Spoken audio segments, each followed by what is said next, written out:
We'll go right here. Dick Cox with Indy Sports and Cox Sports Broadcasting. You had a great first year playing in the SEC. What did you learn from that that you think you can build on for even a better season this year? Yeah, I think last year I kind of got banged up at the Kentucky game. And so just maybe, being in the training room more, that's something that I worked on in this offseason, just make sure my body's prepared. Because after that game, my production kind of fell off. And I got to be there for my teammates, and so they'll expect a lot out of me this year. And, we can't wait for this great season. Right side, second row. Alex Byington on three. Diego, just from maybe a notoriety standpoint, how much do you think the win over Alabama may have helped grease the wheels of the NCAA case? You were a public figure at that point, and maybe different things might have transpired.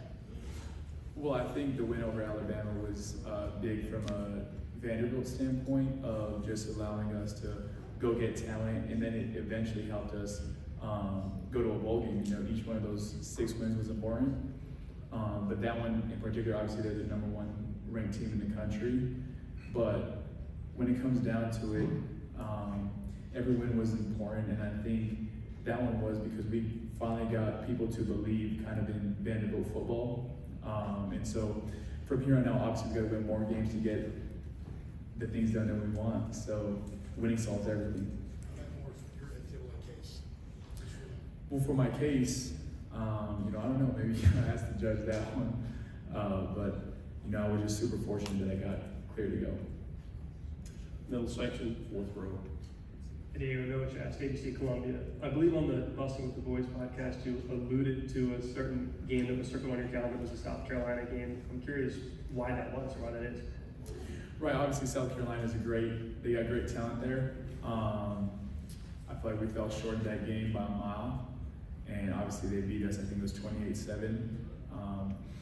But we're gonna focus on Charleston Southern first, and then we'll get to game 3 when we get there. But obviously they're coached by Coach Beamer, and he's a great coach too, and so we'll be super excited to go play on the road in that environment when game 3 comes. Middle section, fifth row. Kind of to that point, obviously matched up against Lenore Stellars in that game, and won't match up with them again when you guys rematch with South Carolina. Just as a fellow, SEC quarterback, how would you just evaluate his talent?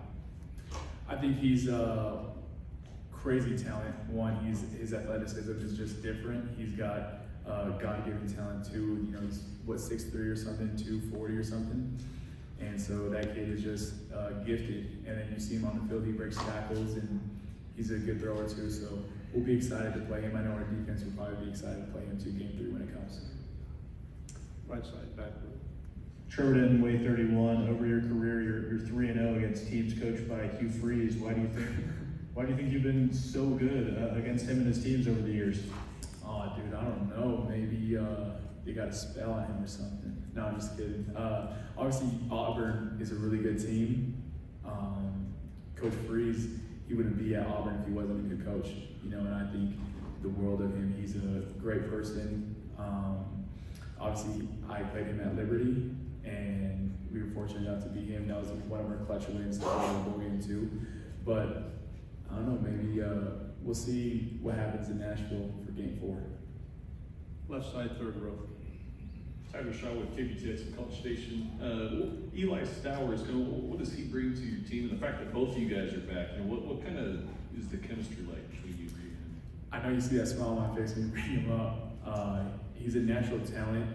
He's just like I would say like the Norris, gifted. He's 6'4", he's like 6'4", 240. Power cleans 365. On Pro Day, he's gonna run a 4.4. He's gonna jump a 44-inch vertical. He's just so naturally gifted. And then what makes him the best tight end in the country is that he's played quarterback before, so he knows the openings, he knows where to sit, he knows what's open, he knows what, he gets a pre-snap read. He's just an all-around player, and then off the field, he's just one of the best persons I've ever met in my life. Middle section, third row. Jeff Allen, Texas football. Diego, the Texas game last year was one of those close losses that you guys had. Just your memories of what you remember about that game. Any thoughts on Texas? And then I know it's down the road on the schedule, but just looking forward to the return match in Austin this year. Yeah, as a quarterback, I feel like I put the blame on myself. for every loss that we have, but most importantly, Texas. That's where 2 of my interceptions came by tip balls. And so I need to get better. I need to find those throwing lanes. And, you know, we score on one of those, then it flips. So I just got to be better in my craft and what I do. And, you know, we go into Austin this year, so it'll be a super exciting environment. Left side, second row.